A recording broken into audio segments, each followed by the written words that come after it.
আলহামদুলিল্লাহি রাব্বিল আলামিন ওয়াসসালাতু ওয়াসসালামু আলা রাসূলিহিল কারীম ওয়া আলা আলিহি ওয়া সাহবিহি আজমাইন আম্মা বা'দ। আজকে আমরা ইমাম আহমদ রাহিমাহুল্লাহর উসুলুস সুন্নাহ যা শাইখ রবি আল মাদখালি রাহিমাহুল্লাহ ব্যাখ্যা করেছেন, তার আমরা তৃতীয় দার্স শুরু করব। ইমাম আহমদ রাহিমাহুল্লাহ বলেন, ওয়ামান লাম ইয়ারিফ তাফসীর আল হাদিস ওয়া ইয়াবলুগহু আকলুহু فقد كفي ذلك وأحكم له فعليه الإيمان به والتسليم له، مثل حديث الصادق المصدوق ومثل ما كان مثله في القدر ومثل أحاديث الرؤيا كلها، وإن نأت عن الأسماع واستوحش منها المستمع، وإنما عليه الإيمان بها وأن لا يرد منها حرفا واحدا، وغيرها من الأحاديث المأثورات عن الثقات. قال شيخ ربيع رحمه الله: ومن لم يعرف تفسير الحديث ويبلغه عقله فقد كفي ذلك وحكم له، لا يكلف الله نفسا إلا وسعها، بعض النصوص قد لا تفهمها، ولكن ما هي الحكمة والغاية منها وما هو السر من ورائها، فعليك بالإيمان والتصديق، لأن هذا مقتضى الإيمان ومقتضى التصديق. آمنت بالغيب، آمنت بأن محمدا حق وأن القرآن حق وأن ما جاء به محمد صلى الله عليه وسلم حق وأنه لا ينطق عن الهوى، فما عرفت فالحمد لله، وما لم تعرف فكله إلى عامله وقد كفاك. ইমাম আহমদ রাহিমাহুল্লাহ বলেন, আর যে ব্যক্তি হাদিসের ব্যাখ্যা জানে না, কোন হাদিস সে অধ্যয়ন করার পরে সে বা শোনার পরে সে ওইটার অর্থ জানে না এবং তার বুদ্ধি সেখানে পৌঁছাতে পারে না, সে ওটা বোঝে না, তার জন্য এতটুকুই যথেষ্ট যে সে হাদিসের প্রতি ঈমান আনবে এবং পূর্ণ আত্মসমর্পণ করবে। যেমন আস-সাদিকুল মাসদুক অর্থাৎ রাসূল সাল্লাল্লাহু আলাইহি ওয়াসাল্লাম থেকে একটি হাদিস বর্ণিত হয়েছে এবং তাকদীরের সম্পর্কে এরকমের যত হাদিস বর্ণিত হয়েছে, এই সকল বিষয়গুলো আত্মসমর্পণ করে, আল্লাহর এই বিষয়গুলোর প্রতি আত্মসমর্পণ করে সেগুলো গ্রহণ করে নেওয়া। এছাড়া রুইয়া অর্থাৎ কিয়ামতের দিন আল্লাহকে দেখা সংক্রান্ত যে সকল হাদিস আছে, যদিও তা শুনতে অদ্ভুত লাগে বা শ্রবণকারীর কাছে অস্বস্তিকর মনে হয়, তার দায়িত্ব হলো এগুলোর প্রতি ঈমান আনা এবং এর একটি অক্ষরও প্রত্যাখ্যান না করা। অনুরূপভাবে নির্ভরযোগ্য বর্ণনাকারীদের থেকে বর্ণিত অন্যান্য হাদিসের ক্ষেত্রেও এই একই নিয়ম প্রযোজ্য। শেখ রবি রাহিমাহুল্লাহ বলেন, আর যে ব্যক্তি হাদিসের ব্যাখ্যা জানে না এবং তার বুদ্ধি সেখানে পৌঁছাতে পারে না, তার জন্য এতটুকুই যথেষ্ট, আল্লাহ তাআলা কোনো সত্তার ওপর তার সাধ্যের অতিরিক্ত চাপিয়ে দেন না, যেমনটা আল্লাহ তাআলা বলেছেন যে তার জন্য এতটুকুই যথেষ্ট। অর্থাৎ ইমাম আহমদ রাহিমাহুল্লাহ বলেছেন যে সেটা সে গ্রহণ করে নেবে। কিছু টেক্সট এমন হতে পারে বা নাস বা পাঠ বা কোরআন হাদিসের অংশ যা আপনি হয়তো বুঝছেন না, কিন্তু এগুলোর পেছনে হিকমত বা উদ্দেশ্য কি, এর গোপন রহস্যই বা কি, আপনার দায়িত্ব হলো এর প্রতি ঈমান আনা, একে সত্যায়ন করা, কারণ এটাই ঈমান ও বিশ্বাসের দাবি। আপনি গায়েবের অর্থাৎ অদৃশ্যের প্রতি ঈমান আনবেন। আপনি বিশ্বাস করেছেন যে মুহাম্মদ সাল্লাল্লাহু আলাইহি ওয়াসাল্লাম সত্য, কোরআন সত্য, মুহাম্মদ সাল্লাল্লাহু আলাইহি ওয়াসাল্লাম যা নিয়ে এসেছেন তা সত্য, আর তিনি নিজের খেয়াল খুশির মতো কিছু বলেন না। সুতরাং যা আপনি বুঝতে পেরেছেন তার জন্য আল্লাহর শুকরিয়া আদায় করুন, আর যা আপনি বুঝতে পারেননি তার জন্য জ্ঞানীর উপর সুপার্দ করুন, সে বিষয়টি জ্ঞানীর উপর সুপার্দ করুন, আর এটাই আপনার জন্য যথেষ্ট। তো শাইখ রবি রহিমাহুল্লাহকে কিছু প্রশ্ন করা হয়েছিল। এরপরে আস-সুআলুল আউয়াল, হুনাকা মিন ইখওয়ানিনা আস-সালাফিয়্যিন মান ইউজালিসুনা আহলাল আহওয়া। শাইখ রবি রাহিমাহুল্লাহ বলেন, সাআযকুরু বা'দাল আমসিলা লাকুম وقد حصل هذا لابن عقيل وحصل للبيهقي وحصل للهروي وحصل لكثير وكثير على امتداد التاريخ الإسلامي والكثير اغتروا بأنفسهم وجالسوا أهل الأهواء فضاعوا وفي هذا الأصل عبر وعظات كثيرة حصلت لأناس كانوا يتبعون السلفيين فلمجالستهم ومخالطتهم وقراءتهم لكتب أهل الباطل تاهوا وضاعوا فنصيحة لهؤلاء أن يستفيدوا من إخوانهم ويستفيدوا قبل ذلك من هذا المنهج العظيم الذي يحث على السلامة والنجاة بنفسك فوالله إن السلامة لا يعدلها شيء শেখ রাবিকে বলা হয়েছে আমাদের কিছু সালাফি ভাই আছেন যারা প্রবৃত্তির অনুসারীদের সাথে উঠা বসা করেন। শেখ উত্তরে বলেন, আমি আপনাদের সামনে কিছু উদাহরণ দিচ্ছি। ইবনুল আকিল, ইমাম বাইহাকি, ইমাম হারাবি সহ ইসলামী ইতিহাসের অনেক বড় বড় ব্যক্তিদের সাথে এই বিষয়গুলো ঘটেছে। অনেকে নিজের ওপর অতিরিক্ত আত্মবিশ্বাসী ছিলেন এবং প্রবৃত্তি পূজারীদের সাথে মেলামেশা করেছিলেন, ফলে তারা পথভ্রষ্ট হয়েছেন। এই মূলনীতির মধ্যে অনেক শিক্ষা এবং উপদেশ রয়েছে, অর্থাৎ বিদাতীদের সাথে যে মিশা যাবে না সে বিষয়ে। ইতিহাসে এমন অনেক মানুষ ছিলেন যারা সালাফদের অনুসারী ছিলেন, কিন্তু বাতিলপন্থীদের সাথে মেলামেশা ও তাদের বইপত্র পড়ার কারণে তারা বিভ্রান্ত ও পথহারা হয়ে গিয়েছেন। তাই এই ভাইদের প্রতি আমার নসিহত হলো, তারা যেন তাদের সালাফি ভাইদের থেকে উপকৃত হন এবং তার আগে এই মানহাজ থেকে, অর্থাৎ সালাফি মানহাজ থেকে তারা শিক্ষা গ্রহণ করেন, যা আপনাকে নিজের নিরাপত্তা ও নাজাতের ব্যাপারে তাগিদ দেয়। আল্লাহর কসম, দিনের ব্যাপারে নিরাপদ থাকার সমতুল্য আর কিছু নেই। السؤال الثاني: من المعلوم أن الخلاف في الفروع سائغ بشروطه، فما هي الضوابط التي يكون فيها الخلاف في بعض مسائل العقيدة سائغا؟ الجواب: والله ما أرى هناك أي مسوغ للخلاف في العقيدة وما يتعلق به مما ينسبونه إلى الصحابة أنهم مختلفون في العقيدة، فهم لم يختلفوا في شيء، وسيأتينا إن شاء الله في درس من هذه الرسالة. দ্বিতীয় প্রশ্ন শেখ রাবি রাহিমাহুল্লাহকে করা হয়েছিল। একজন ব্যক্তি বলেন প্রশ্নে, এটি সুপরিচিত বা এটি জানা বিষয় যে শাখা প্রশাখাগত বিষয়ে নির্দিষ্ট শর্ত সাপেক্ষে মতভেদ রয়েছে, মতভেদ জায়েজ, কিন্তু আকিদার কোন কোন মাসালায় মতভেদ হওয়ার মানদণ্ড কি কি, অর্থাৎ কোন কোন মাসালায় মতভেদ হতে পারে এবং সেই মতভেদ হওয়ার শর্ত কি? শেখ রাবি রাহিমাহুল্লাহ বলেন, আল্লাহর কসম, আকিদার ক্ষেত্রে মতভেদের কোনো অবকাশ আছে বলে আমি জানি না, আমি মনে করি না। সাহাবায়ে কেরামের দিকে আকিদাগত মতভেদের যে বর্ণনাগুলো সম্পৃক্ত করা হয় তা আসলে সঠিক নয়। তারা এর কোনো বিষয়েই মতভেদ করেনি, অর্থাৎ আকিদার কোনো বিষয়ে সাহাবায়ে কেরাম মতভেদ করেননি। এই রিসালার পরবর্তী কোনো পাঠে ইনশাআল্লাহ এই বিষয়ে বিস্তারিত আলোচনা আসবে। আসওয়ালু সালিস: ইযা ইজতামা আস-সাহাবাতু আলা মাসআলাতিন মা হাল ইয়াজুজু লিমান জাআ বা'দাহুম আন ইউহদিসা কওলান? الجواب: هذا يتعرض إلى وعيد شديد وخطر كبير، ومن يشاقق الرسول من بعد ما تبين له الهدى ويتبع غير سبيل المؤمنين نوله ما تولى ونصله جهنم وساءت مصيرا.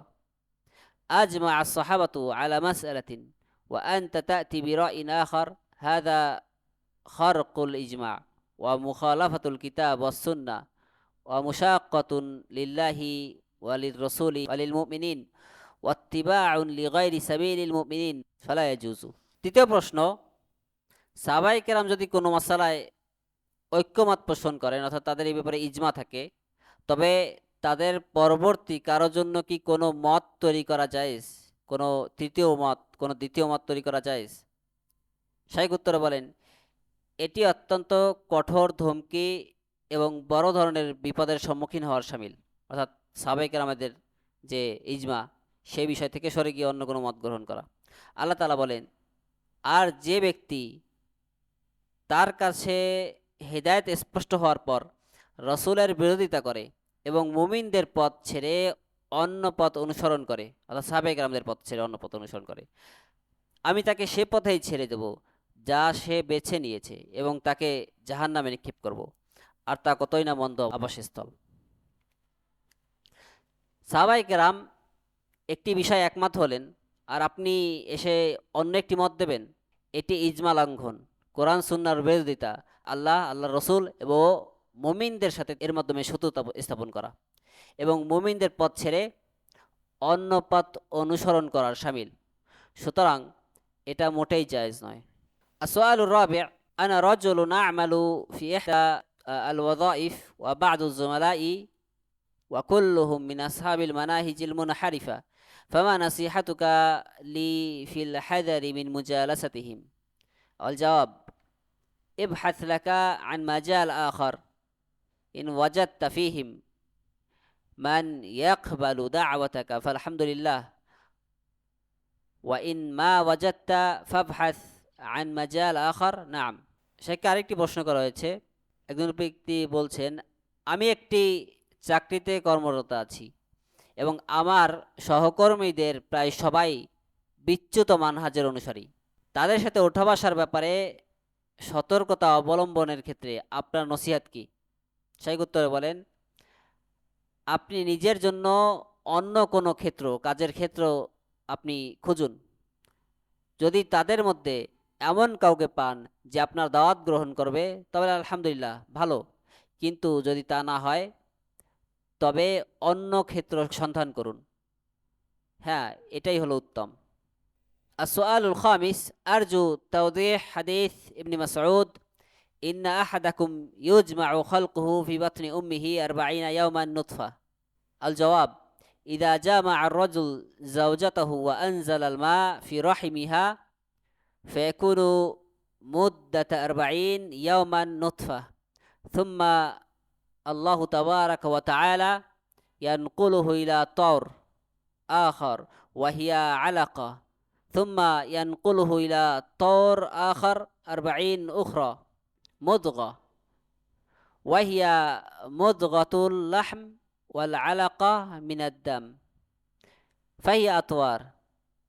ওয়া কাদ খালাকাকুম আতওয়ারা মিন নুতফা ইলা আলাকা ইলা মুদগা ইলা জানিন, থুম্মা ইয়াকসুল ইযাম লাহমান, থুম্মা ইউনশিউহু খালকান আখার সুবহানাহু ওয়া তাআলা। পঞ্চম প্রশ্ন, ইবনু মাসউদ রাদিয়াল্লাহু আনহু থেকে বর্ণিত হাদিসটি, তোমাদের প্রত্যেকের সৃষ্টির উপাদান নিজ নিজ মায়ের পেটে 40 দিন পর্যন্ত থাকে নুতফা হিসাবে, অর্থাৎ বীর্য হিসাবে। একটু বুঝিয়ে বলার অনুরোধ করছি। শাইখ উত্তরে বলেন, যখন স্বামী স্ত্রী মিলিত হয় এবং জরায়ুতে বীর্যপাত হয়, তখন তা 40 দিন পর্যন্ত নুতফা হিসেবে থাকে, বীর্য হিসেবে থাকে। অতঃপর আল্লাহ তাবারাক ওয়া তাআলা একে অন্য স্তরে এনে দেন, অর্থাৎ আলাকা, জমাট বাঁধা রক্তপিণ্ড আকারে এনে দেন, রূপান্তরিত করেন। এরপর পরবর্তী 40 দিনে একে অন্য একটি স্তরে নিয়ে যান, অর্থাৎ মুদগা, মাংসপিণ্ডতে তিনি রূপান্তরিত করেন। মুদগা হলো গোশতের টুকরো আর আলাকা হলো রক্ত। এগুলো বিভিন্ন স্তর। আল্লাহ তাআলা বলেন, অথচ তিনি তোমাদেরকে সৃষ্টি করেছেন বিভিন্ন স্তরে। সূরা নূহ। নুতফা থেকে আলাকা, অর্থাৎ বীর্য থেকে রক্তপিণ্ড, আলাকা থেকে মুদগা, রক্তপিণ্ড থেকে গোশতপিণ্ড, তারপরে ভ্রূণ। এরপর তিনি হাড়কে গোশত দ্বারা আবৃত করেন এবং সবশেষে তাকে একটি পূর্ণ সৃষ্টি হিসেবে গড়ে তোলেন। সুবহানাহু ওয়া তাআলা। ওয়া আলা কুল্লি হাল قد يكون الإشكال عند القدرية، يعني كونه يعلم سعادته وشقاوته وهو في بطن أمه، هذا من ضلالهم، فإن الله تبارك وتعالى قد علم ذلك في علمه الأزلي، ثم سجل ذلك في اللوح المحفوظ، ثم هذا تسجيل مطابق لما علمه الله في الأزل، ওয়ালিমা সাজ্জালাহু ফিল লাওহিল মাহফুজ ওয়া হাউলাই আতাও মিন আহওয়াইহিম ওয়া ইগতিরারিহিম বিউকুলিহিম ওয়া ইল্লা আল মাসআলাতু মুসাল্লামাতুন ওয়া বাদিহিয়াতুন ইনদা আস-সালাফ ওয়া নারজু আন লা ইয়াকুনা সাইল মুতাআসসিরুন বিআফকারি হাউলা। যাই হোক, এখানে কাদারিয়াদের অর্থাৎ তাকদীর অস্বীকারীদের সংশয় থাকতে পারে, এভাবে যে তাদের এই সংশয় থাকতে পারে যে মানুষ মাতৃগর্ভে থাকা অবস্থায় তার সৌভাগ্য বা দুর্ভাগ্য কিভাবে নির্ধারণ হয়ে যায়। এটি তাদের ভ্রষ্টতা অর্থাৎ পথভ্রষ্টতা, যারা তাকদীর অস্বীকার করে তাদের। কারণ আল্লাহ তাবারক ওয়া তাআলা তার অনাদি জ্ঞানে তা জানেন, তার অনাদি জ্ঞানের মাধ্যমে তা জানেন, অথবা তা লাওহে মাহফুজে তিনি লিপিবদ্ধ করেছেন। এরপর এই লিপিবদ্ধ বিষয়গুলো আল্লাহ তাআলা সেই অনাদি জ্ঞান এবং লাওহে মাহফুজের লেখার সাথে এগুলো সম্পূর্ণ সামঞ্জস্যপূর্ণ। এই পথভ্রষ্টতা অর্থাৎ যারা কাদারিয়া তাকদীর অস্বীকার করে তারা মূলত তাদের খেয়াল খুশি এবং বুদ্ধির উপর অতি নির্ভরতার কারণে বিভ্রান্ত হয়েছে। নতুবা সালাফদের কাছে বিষয়টি অত্যন্ত স্পষ্ট, স্বীকৃত এবং স্বতঃসিদ্ধ। আমরা আশা করি প্রশ্নকারী যেন তাদের ধ্যান ধারণা দ্বারা প্রভাবিত না হন। আল ইমান বিরুইয়াতিল্লাহ। তো আমাদের তাকদীরের যে অংশ ছিল সেটা শেষ। এবার আল্লাহ তাআলাকে দেখার প্রতি ইমান বিষয়ক অধ্যায় শুরু হচ্ছে।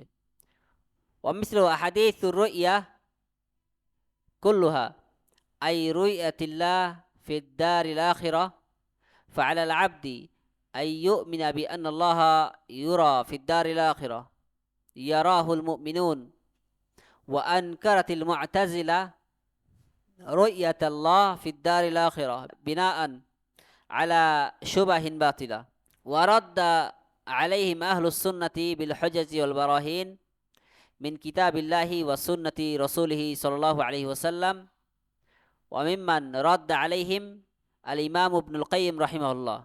ইহতাজ্জা ইবনুল কাইয়িম বিসাব'i আয়াত মিনাল কুরআন قد يستبعد الإنسان الاستدلال بها ولكن إذا تأملها يجد أنه على صواب في الاستدلال بها رحمه الله تعالى. منها قول الله تبارك وتعالى إنكم ملاقوه قال واللقاء لا بد فيه من الرؤية والمعاينة هذا ما تقتضيه لغة العرب. واحتج أيضا قال إن الآيات التي يتعلق بها الذين ينكرون رؤية الله مثل قول الله تبارك وتعالى لا تدركه الأبصار وهو يدرك الأبصار وهو اللطيف الخبير. نقل شيخ الإسلام ابن تيمية أن الله لا يتمدح بمجرد النفي وإنما يتمدح بالنفي المتضمن للإثبات، وضرب أمثلة كثيرة لهذا. وهنا قوله لا تدركه الأبصار فيه إثبات الرؤية لأنه ما نفى الرؤية وإنما نفى الإحاطة، والله لا يحيط به شيء. وأنت ترى الشمس وترى السماء وترى الموجودات ولا تستطيع الإحاطة بها وإن كنت تراها في الجملة. وكذلك الآيات الأخرى في قول الله لموسى عليه السلام لن تراني طلب موسى من ربه أن يراه لو كان هذا الأمر محرما أو مستحيلا ما سأل موسى هذا، قال لن تراني، ما قال لا ترى. يعني الآن فلما تجلى ربه للجبل جعله دكا لكن موسى لا يطيق في هذه الدنيا رؤية الله. تركيب البشر الآن لا يطيقون به رؤية الله تبارك وتعالى. كيف وفي الحديث الصحيح حجابه النور لو كشفه لاحترقت سبحات وجهه ما انتهى إليه بصره من خلقه. فالتكوين البشري الآن ما يتحملون رؤية الله تبارك وتعالى. فإذا كان الجبل يندك لتجلي الله عز وجل فكيف يطيق الإنسان رؤيته؟ لكن الله سبحانه وتعالى إذا بعث عباده وأدخلهم الجنة وكذا وكذا، يعني يدخلهم بهيئة وتركيبة مهيئة لرؤية الله عز وجل. আল্লাহ তাআলাকে দেখার প্রতি ঈমান। ইমাম আহমদ বলেন, অনুরূপভাবে আল্লাহ তাআলাকে দেখার প্রতি ঈমান, রুইয়া সংক্রান্ত যেই হাদিসগুলো আছে, অর্থাৎ পরকালে আল্লাহ তাআলাকে দেখা, আখিরাতে আল্লাহ তাআলাকে দেখা, বান্দার উপর আবশ্যিক কর্তব্য হলো এই বিশ্বাস রাখা যে পরকালে আল্লাহ তাআলাকে দেখা যাবে, মুমিনগণ তাকে দেখবেন। পক্ষান্তরে মুতাজিলা সম্প্রদায় কিছু অসার সংশয়ের ভিত্তিতে পরকালে আল্লাহ তাআলাকে দেখার বিষয়টাকে তারা অস্বীকার করেছে। আহলুস সুন্নাহ ওয়াল জামাত আল্লাহর কিতাব এবং রাসূলুল্লাহ সাল্লাল্লাহু আলাইহি ওয়াসাল্লামের সুন্নাহ থেকে অকট্ট দলিল ও প্রমাণের মাধ্যমে তাদের জবাব দিয়েছেন। যারা তাদের প্রতিবাদ করেছেন অর্থাৎ মুতাজিলাদের এ বিষয়ে, তাদের মধ্যে অন্যতম হলেন ইমাম ইবনুল কাইয়িম রাহিমাহুল্লাহ। তিনি কোরআন মাজিদের 60টি আয়াত দিয়ে দলিল পেশ করেছেন, আল্লাহ তাআলাকে দেখা যাবে এই বিষয়ে তিনি দলিল পেশ করেছেন। একজন সাধারণ মানুষ হয়তো এই আয়াতগুলো থেকে দলিল গ্রহণকে দুরূহ মনে করতে পারে বা দূর বিষয় মনে করতে পারে, কিন্তু গভীরভাবে চিন্তা ভাবনা করলে দেখা যাবে যে তার এই ইস্তিদলাল বা দলিল গ্রহণ একদম সঠিক। ইমাম ইবনুল কাইয়িম রাহিমাহুল্লাহ আল্লাহর এই বাণী থেকে তিনি দলিল পেশ করেছেন। আল্লাহ তাআলা এই সূরা বাকারার 223 নম্বর আয়াতে বলেছেন, নিশ্চয়ই তোমরা তার সাথে সাক্ষাৎ করবে। ইমাম ইবনুল কাইয়িম রাহিমাহুল্লাহ বলেন, আরবি ভাষার দাবি অনুযায়ী লিকা বা সাক্ষাৎ হতে হলে সেখানে দেখা এবং সরাসরি প্রত্যক্ষ করা আবশ্যক। তিনি সেই আয়াতগুলো দিয়ে দলিল পেশ করেছেন যা অস্বীকারীরা অর্থাৎ মুতাজিলারা ব্যবহার করে থাকে। যেমন আল্লাহ তাআলার এই বাণী, দৃষ্টিসমূহ তাকে আয়ত্ত করতে পারে না, অথচ তিনি সকল দৃষ্টিকে আয়ত্ত করেন, তিনি অতি সূক্ষ্মদর্শী, সমক পরিজ্ঞাত। শাইখুল ইসলাম ইমাম ইবনে তাইমিয়া বর্ণনা করেছেন যে আল্লাহ তাআলা কেবল অনস্তিত্ব বা কোনো কিছুর অভাব দিয়ে নিজের প্রশংসা করেন না, বরং তিনি এমন না বা নেতিবাচক শব্দ দিয়ে প্রশংসা করেন যা একটি হ্যাঁ বা ইতিবাচক গুণকে সাব্যস্ত করে। এখানে দৃষ্টিসমূহ তাকে আয়ত্ত করতে পারে না, এই কথার মধ্যে আল্লাহকে দেখার বিষয়টি প্রমাণিত হয়, কারণ আল্লাহ এখানে দেখা অস্বীকার করেননি, বরং আয়ত্ত করা বা বেষ্টন করাকে অস্বীকার করেছেন। আর কোনো কিছুকে দেখা মানেই তাকে পুরোপুরি আয়ত্ত বা বেষ্টন করা নয়।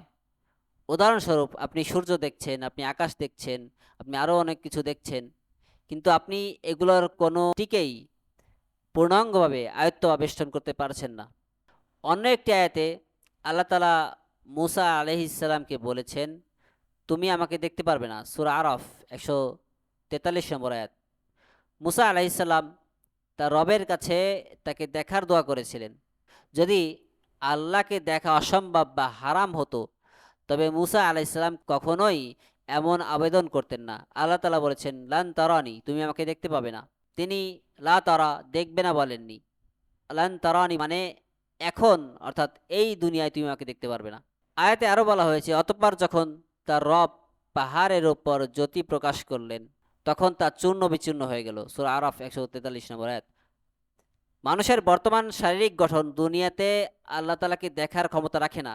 সহিহ হাদিসে বর্ণিত হয়েছে, নূর বা আলো হলো তার হিজাব, আল্লাহ তাআলার পর্দা।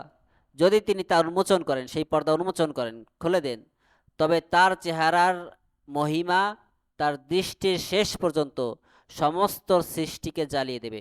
সুতরাং মানুষের বর্তমান শারীরিক গঠন আল্লাহকে দেখার ভার সইতে পারবে না। আল্লাহর জ্যোতির প্রভাবে যদি পাহাড় চূর্ণ বিচূর্ণ হয়ে যায় তবে একজন মানুষ কিভাবে তা সইবে? কিন্তু আল্লাহ সুবহানাহু ওয়া তাআলা যখন তার বান্দাদের পুনরুত্থিত করবেন এবং জান্নাতে প্রবেশ করাবেন, তখন তিনি তাদেরকে এমন শারীরিক গঠন ও সামর্থ্য দেবেন যার মাধ্যমে আল্লাহ তাআলাকে দেখা যাবে। তাতিমাতুল কালাম আন রুইয়াতিল্লাহ ওয়া মিনাল আয়াত লিল্লাযিনা আহসানুল হুসনা ওয়া জিয়াদা, يعني فسرها الرسول الكريم عليه الصلاة والسلام بالرؤية كما في حديث صهيب في صحيح مسلم، وفسرها عدد من الصحابة بالرؤية، يعني هذه الزيادة. فالحسنى الجنة، والزيادة هي رؤية الله تبارك وتعالى، وهي أفضل من الجنة. والله يقول لعباده بعد أن يدخلوا الجنة: هل تريدون شيئا أزيدكم؟ قالوا ماذا نريد؟ بيضت وجوهنا وادخلتنا الجنة وأعطيتنا فيتجلى لهم ربهم فما يتنعمون بنعمة ولا يجدون أفضل من رؤية الله تبارك وتعالى. والحديث كما قلنا بلغت 30 في إثبات رؤية الله، منها حديث جرير وحديث أبي هريرة: ترون ربكم عيانا كما ترون الشمس ليس دونها السحاب، كما ترون القمر ليلة البدر ليس دونه سحاب. أحاديث كثيرة روى منها البخاري جملة ومسلم كذلك. هذا فيه يتعلق بالرؤية. وإن نأت عن الأسماء واستوحش منها المستمع، يعني أسماع أهل الباطل، أما أهل الحق فيتلقونها بصدور رحبة، وإنما عليه الإيمان بها. لما ظهرت الفتنة وإنكار رؤية الله وهناك أناس يشوشون، قال مثل هذا الكلام: هل أحدكم يشوش من حديث أبي هريرة أو آية الرؤيا؟ لا أحد، لا ينبو سمعه عنها، لكن أسماع أهل الباطل تنبو عنها. يقول مثل هذا الكلام، وأن لا يرد منها حرفا واحدا، لأن الرسول لا ينطق عن الهوى عليه الصلاة والسلام، لا يقول إلا حقا. ولما قال له عبد الله بن عمرو يقولون: لا تكتب عن محمد صلى الله عليه وسلم وهو بشر يتكلم في حال الرضا والغضب، قال الرسول صلى الله عليه وسلم: اكتب فوالذي نفسي بيده لا يخرج منه إلا حق، عليه الصلاة والسلام، وما ينطق عن الهوى إن هو إلا وحي يوحى.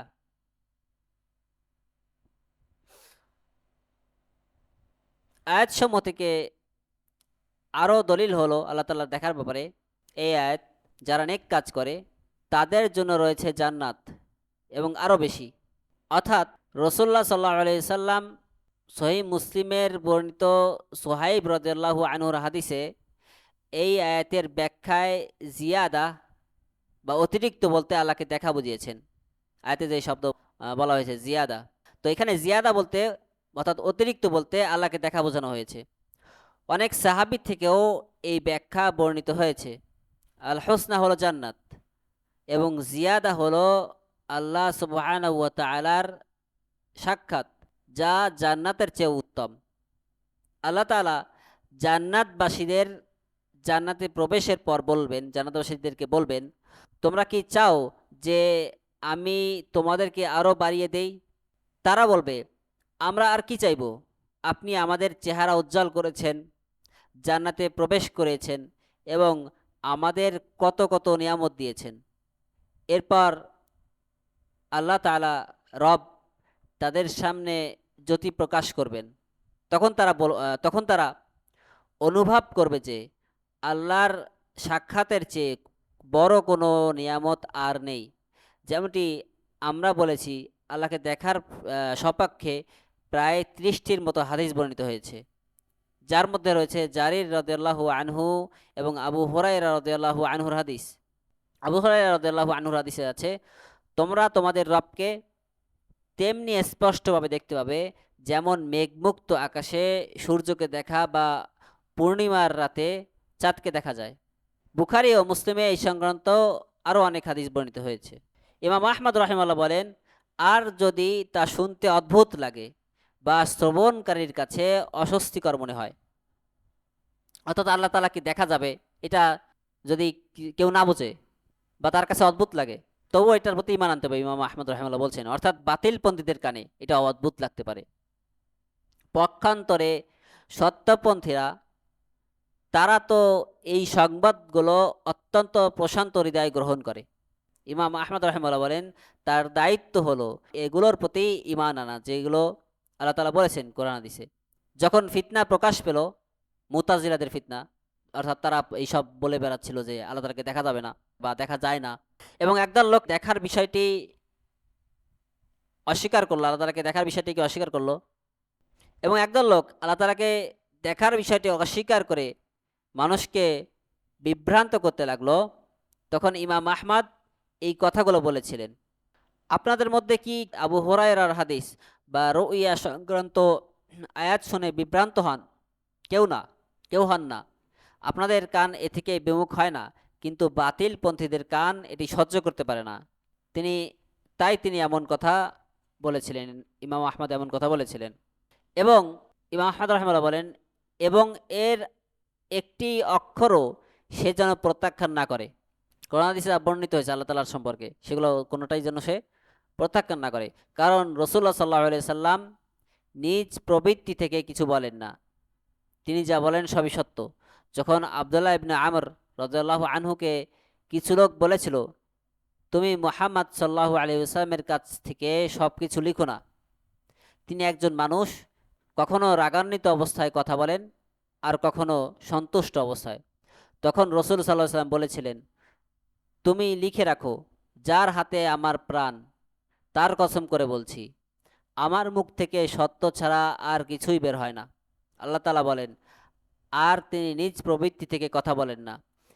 এটি তো ওহী যা তার প্রতি প্রত্যাদেশ করা হয়। সূরা নাজম।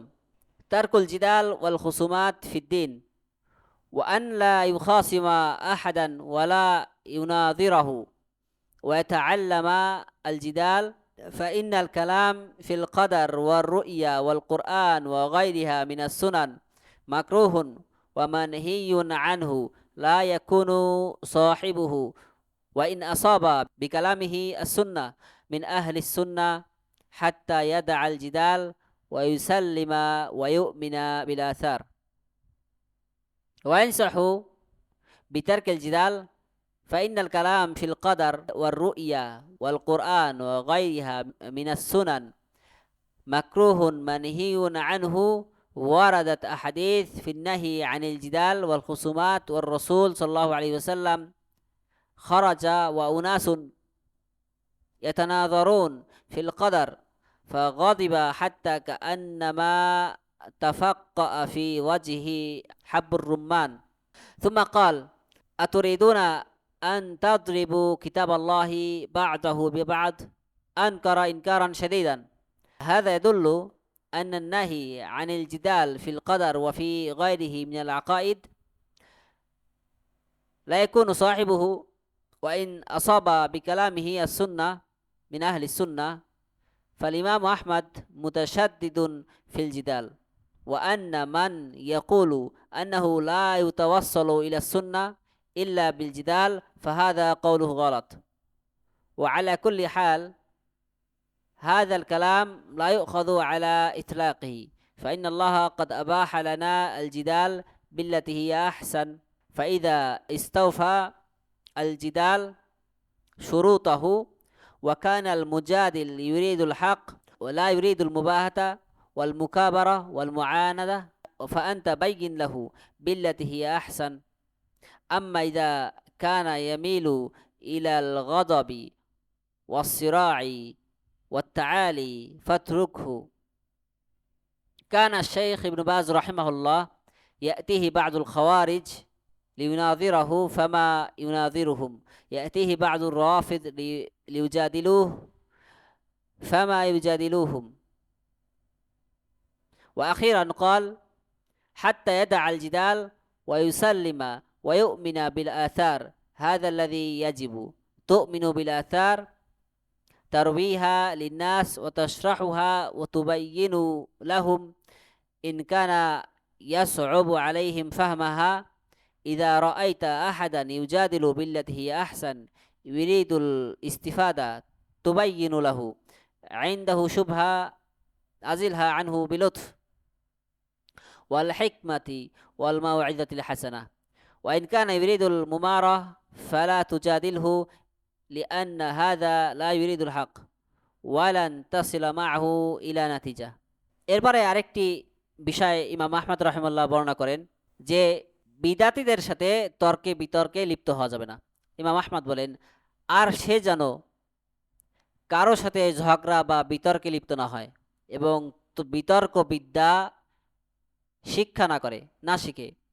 কেননা তাকদীর, রুইয়া, আল্লাহ তাআলাকে দেখা, ভাগ্য, কোরআন এই জাতীয় এবং অনন্য সুন্নার বিষয়ে তর্ক বিতর্ক ও যুক্তি নির্ভর অর্থাৎ কালাম নির্ভর, যুক্তিতর্ক বিদ্যা নির্ভর এই ধরনের আলোচনা অপছন্দনীয় ও নিষিদ্ধ। কোনো ব্যক্তি তার কথার মাধ্যমে সুন্নার সঠিক সিদ্ধান্তে পৌঁছলেও সে আহলুস সুন্নার অন্তর্ভুক্ত হবে না যতক্ষণ না সে বিতর্ক বর্জন করে, আত্মসমর্পণ করে এবং আসার অর্থাৎ সালাফদের বর্ণিত বর্ণনা, কোরআন এবং হাদিস এইসব বিষয়ের প্রতি সেই ঈমান আনে। শাইখ রাবি রাহমাহুল্লাহ বলেন, এখানে বিতর্ক বর্জনের নসিহত করা হচ্ছে। তাকদীর, রুইয়া, আল্লাহ তাআলাকে দেখা, কোরআন এবং এই জাতীয় অনন্য সুন্নার বিষয়ে অর্থাৎ আকীদার বিষয়ে কালাম বা বিতর্ক করা অপছন্দনীয় ও নিষিদ্ধ। বিতর্ক ও ঝগড়া নিষেধ করে বহু হাদিস বর্ণিত হয়েছে। একবার রাসূলুল্লাহ সাল্লাল্লাহু আলাইহি সাল্লাম বের হয়ে দেখলেন কিছু মানুষ তাকদীর নিয়ে বিতর্ক করছে। এতে তিনি এতই রাগান্বিত হলেন যে রাগে তার চেহারা আনারের দানার মতো লাল হয়ে গেল। এরপর তিনি বললেন, তোমরা কি আল্লাহর কিতাবের এক অংশকে অন্য অংশের বিরুদ্ধে লড়াতে চাও? তিনি অত্যন্ত কঠোরভাবে এর প্রতিবাদ করেছিলেন। এটি প্রমাণ করে যে তাকদীর এবং আকীদার অনন্য বিষয়ে বিতর্ক করা নিষিদ্ধ। ইমাম আহমদ বলেন, কোনো ব্যক্তি তার কথার মাধ্যমে, যুক্তিতর্কের মাধ্যমে সুন্নার সঠিক সিদ্ধান্তে পৌঁছলেও সে আহলুস সুন্নার অন্তর্ভুক্ত হবে না। অর্থাৎ কোরআন হাদিসের অনুসরণ না করে যদি সে যুক্তিতর্কের মাধ্যমে কোনো সঠিক সিদ্ধান্তে পৌঁছায় তবুও সে আহলুস সুন্নার অন্তর্ভুক্ত হবে না। ইমাম আহমদ বিতর্কের বিষয়ে অত্যন্ত কঠোর ছিলেন। যারা মনে করে যে বিতর্ক ছাড়া সুন্নার সিদ্ধান্তে পৌঁছানো সম্ভব নয় তাদের ধারণা ভুল।